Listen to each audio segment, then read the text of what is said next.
Allahu Akbar, Allahu Akbar, Allahu Akbar, Allahu Akbar, Allahu Akbar, Allahu Akbar, Allahu Akbar. We asked a question that what are the jinns and can it affect the people, and he read a news that the two sisters who had bad jinn in them and they killed their father.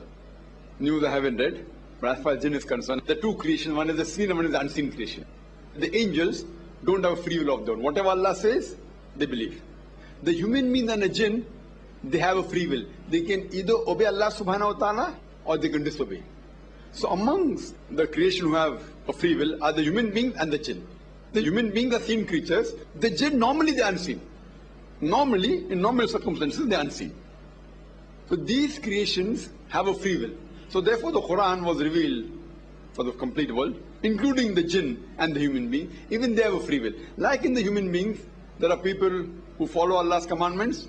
They are the good people, like the angels, or better than the angels. Those who disobey, they become brothers of the Satan. Similarly, the jinns, those who obey Allah's commandment, they are good jinns and the bad jinns. The bad jinns are the Satan. And Allah says in the last chapter of the Quran, Surah Nas, chapter number 114, verse number 1 to 6, قُلْ أَعُوذُ بِرَبِّ النَّاسِ مَلِكِ النَّاسِ إِلَٰهِ النَّاسِ مِنْ شَرِّ الْوَسْوَاسِ الْخَنَّاسِ الَّذِي يُوَسْوِسُ فِي صُدُورِ النَّاسِ مِنَ الْجِنَّةِ وَالنَّاسِ.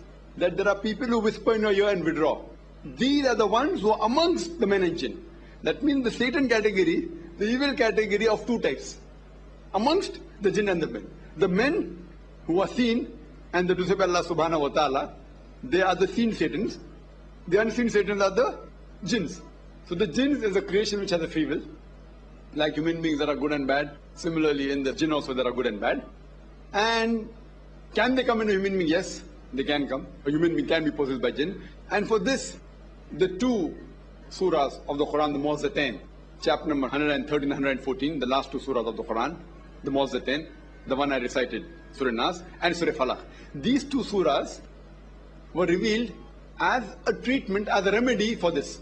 So there are jinn. Science hasn't reached that far to completely identify this concept. So therefore, in science, there is no 100% proof jinns are there, but neither is there proof that there are no jinns. There are certain diseases which the psychologists say it is more with the brain, with the human body, and they cannot categorize in any of the scientific diseases which is known.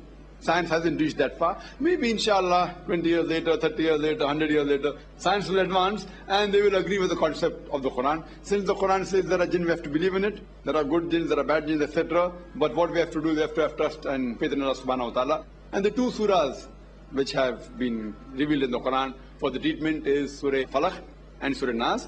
So regarding the situation of these two sisters, I don't know whether it existed or not. But you have to realize that to say that the jinn, normally always say that people take advantage of the possession and they try and make a fast buck. So you have people, you go in every nook and corner, in most of the religion, whether it be Hinduism, Christianity or Islam, you have religious people making a fast buck, fast money. They do something, they throw some powder, vibhuti, this, that, whether it be Baba. So we have to be careful of that. And they take away from Allah's mother. My advice to anyone who says the person is possessed, show your child or your friend to a normal doctor. Then you can show to a specialist, and finally to a psychiatrist. And after there is no cure, then you can search and say that it can fall in the category. Because normally some of the diseases are more of psychological disease, which a layman will say it's a possession of jinn, which may not be. That doesn't mean jinn don't exist. Jinn exist. A human being can be possessed. And there's a book written by Dr. Bilal Phillips. That is the translation of one of the books on jinns and demons that gives more details. And there are very few people who really know how to treat the jinn based on Quran and Sunnah. And normally the moment the person tries to make a fast money out of it, you can identify a shortcut. If he asks you for certain gain, then chances of him being in that category 99.99%. But if he initially doesn't ask for money, that doesn't mean that he doesn't fall in that category. He may later on milk the cow. Fine? So many a times they have habit of milking big cows, the small cows, they leave aside. Oh, wo aadmi paisa leta hi nahi. Has to be a genuine case. Wo baba paisa lete hi nahi. If paisa nahi lete aapse gareeb hai isliye, that doesn't mean that it's a genuine case. Maybe taking from those people who are rich, and there are people who always approach and ask me, tell them that first go to a doctor, then go to a psychiatrist, and then if they give up all the hope and there's no medical treatment for it, then you can think of a possibility that it can be a possession of the jinn, etc. And then you have to approach a person Actually, see his lifestyle. Lifestyle should be according to Quran Sunnah. If his lifestyle is not according to Quran Sunnah, how can he treat you?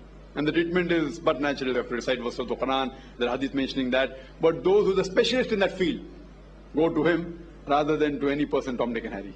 Hope that answers the question. Wa akhir da'wana alhamdulillah rabbil alameen.